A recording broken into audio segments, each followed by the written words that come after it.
Hello, welcome to Have Roots Will Travel. My name is Lisa Elvin Staltari, and I'm a genealogist and a passionate traveler. We are exploring Les Filles du Roi, the King's Daughters, in this special series that I think we're on number 98. We've been doing this for the last year. I do have a website called haverootswilltravel.com. You can access that and look at some of the other older videos that I've done. There's links provided. I'm also on Facebook, and also want to make sure that you know that and you can always write to me at lisa@haverootswilltravel.com if you have any suggestions, or post a comment in the videos as you watch them. So with that, before I let you go, make sure you subscribe and press on the notifications alert, and we will get started and see who's our fille du roi of the moment. Remember, if you want to know more information about Les Filles du Roi and the program, I produced a video called Les Filles du Roi, the program 2.0. Have a look at that. It's in my YouTube channel playlist, and also I believe there's a link to it on my website. So let's get to know our fille du roi.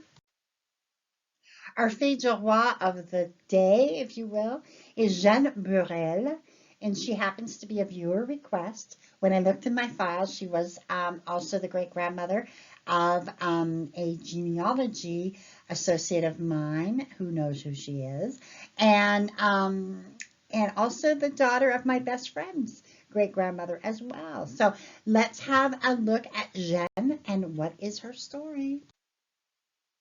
So Jeanne was born about 1648 in the region of Normandy. And the department is Seine-Maritime. You can see it circled up there. And the town, the commune she was born in, was called Duclair. And her parents' names were Danielle Burel and Anne Le Suisse. And the breed of duck, there's a picture of a duck, and I stumbled across this information. It's named after the town. Le Canard, the duck Duclair, is black with a white bib. This is what I'm told. Saint Denis de Duclair Church was built between the 11th and 12th centuries. So this is probably where she would have been baptized. And then the picture in the middle left is just kind of like the bridge and what it looks like today. Just really, really picturesque, as they say. Let's get to know Jeanne and why she came to New France. So we don't have any information about her parents, but we do know that on September 25th, 1667, she's about 19 years old, she arrived on the Saint-Louis de Dieppe pour Quebec with a dowry worth about 300 pounds, and she was a fille du roi. The groom that she selected and who selected her, well, his name was André Poutré de Lavigne, which is an amazing name, actually. I like it. He was born in 1643, and he is from a town called Valenciennes, which is a commune, a township, in the department of Le Nord. You can see it on there. And it is part of the Hauts-de-France region of of France. You can see that Normandy and Hauts-de-France are regions that are, so they actually came from, at least the same regions or the same location, if you will. This particular town lies on the Scheldt River, and it's first mentioned in the 7th century, and the Normans overtook it in the 9th. And it was actually at some point an early center, again, for those Huguenots, the Protestant Revolution, and there were some protests put down there. The Spaniards owned it at some point, and finally in 1678 the French recaptured it. The Saint Géry Church dates from the 13th century. Now André, so you can see it right there on the bottom middle of your screen, and then the picture on the left is just, again, what the town looks like right now, one of the areas downtown of this particular church, our particular town. André was a cobbler, and he took this trade with him when he came to the New World. But before he could use his skills, he was a soldier with the Gagne regiment. He arrives August 17, 1665, with the Sorel company. So Jeanne had a contract with a man named Pierre Lavoie. That contract was canceled. And not to be outdone, André also had a contract canceled with Fille du Roi, guess who? Marguerite Eloy, who we profiled in episode 13. So that's kind of neat how their lives intertwine. On November 3rd, though, 1667, André and Jeanne were married at Quebec City, and that's a copy of their marriage record. Now the family settled at Sorel. Remember, he came with the Compagnie de Sorel. This is very common where they would settle in the area that their captain or their regiment was named after. So kind of have a look out for that as well. Sorel is actually the fourth oldest city in Quebec. It began in 1642 when Charles Montmagny, the first governor of New France, built Fort Richelieu against the Indian threats. The fort was destroyed in 1647 by the natives, but rebuilt by the Carignan-Seigneur Regiment in 1665. Pierre de Sorel was in command of a regiment of the Carignan-Seigneur and would become the first seigneur in 1672. So we can really understand why they ended up in Sorel, because he arrives with the Sorel Company.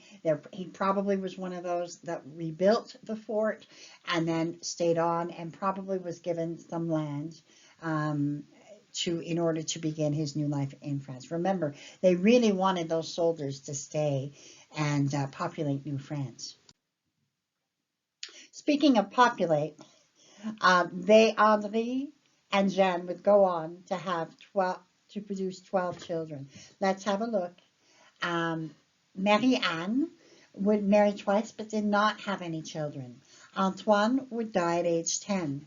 Marie-Madeleine, his twin, Antoine and Antoine were twins, married Antoine Morin and had 6 children, all of whom made it to adulthood. She then married Antoine Gabriel but did not have any children with him. Marie married Jean-Joseph Chapchou and had 1 child. She then married Jean-Baptiste Duclos and had 5 children, all of whom made it to adulthood. Catherine married Henri Sénécal and had 5 children, all of whom made it to adulthood. Charlotte married André Corbin and had 11 children, 9 of whom made it to adulthood. Jean-André married Jeanne Desroches and had 4 children, all of whom made it to adulthood. He then married Marie-Louise Paquette, but did not have any children with her. Jean died at 32, but did not marry. Jeanne married Antoine Boudreau de Lapointe and had 2 children, both of whom made it. Pierre married Marianne Forin and had 1 child who made it. He then married Madeleine du Tremblay and had 9 children with her, 6 of whom made it to adulthood. Jacques married Marie-Anne Simon and had 11 children, but heartbreakingly only 3 survived. Pierre married Françoise Laurent and had 7 children, 5 of whom made it to adulthood. So the family settles or relocates to Pointe-aux-Trembles, where you can see with the arrow, it's at the very tip of the island of Montreal, and it's where the Rivière des Prairies and the St. Lawrence meet. So it really was a very, very strategic place for protection against the Indian threat. The church obviously is fairly new, but the parish, which was called L'Enfant Jésus, was established in 1671. A fort was built at Pointe-aux-Trembles as early as 1675, and a windmill followed in 1677. The church, a first church, was built in 1678. So it's very, very early on. Now, this windmill that I'm featuring it still exists today. It was the one built in 1719, so would have been around, certainly when their children, grandchildren, were around for them. And this is their new home. And this is right here. We know that they were here as of 1681. So they are among truly the pioneers of Pointe-aux-Trembles. So André is listed here as a cordonnier, shoemaker, cobbler, 35. Jean Ravel, which was Burel, sa femme, his wife, they're both the same age. Enfants, children. Marie is 13, Madeleine 11, Marie 9, Catherine 5, Charlotte 4, and Andre 2. So we know where they are as of 1681.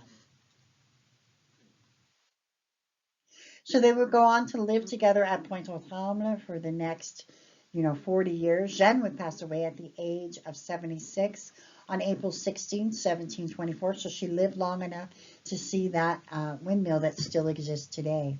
André would pass away less than 2 months later on June 1st, 1724. Very, very, you know, kind of a fitting end. Their love story was one in which, they were married 56 years, endured so much together. And by 1729, they had 122 descendants. These are their marriage, their death records, and the cimetière Saint-Enfant de Jésus de Pointe-aux-Trembles, that is the cemetery where they would have been buried at. Just a remarkable. Sometimes you get a story where nothing really, terrible happens. They just live a great life, and I think that Jeanne and André had one of those amazing lives where they got to spend their whole lives together. Neither of them, they both passed away at a very good late age, if you will, and had their children. And as you can tell, 122 descendants by 1729. I suspect there are a great many descendants. And so I thank the viewer who suggested it. I love getting these stories because sometimes, all the tragedy and tragic and all of that becomes like, oh my gosh. And then you see this kind of not a fairy tale, but certainly a nice love story. And so we thank Jeanne and Andre for their contribution and their steadfastness, and we bless their memories. And until I see you on episode number 99, I will bid you au revoir. And I wanted to just let you know about all the resources available. I have posted the links for you to have a look at. Check that out and let me know if there's any other websites you'd like me to feature.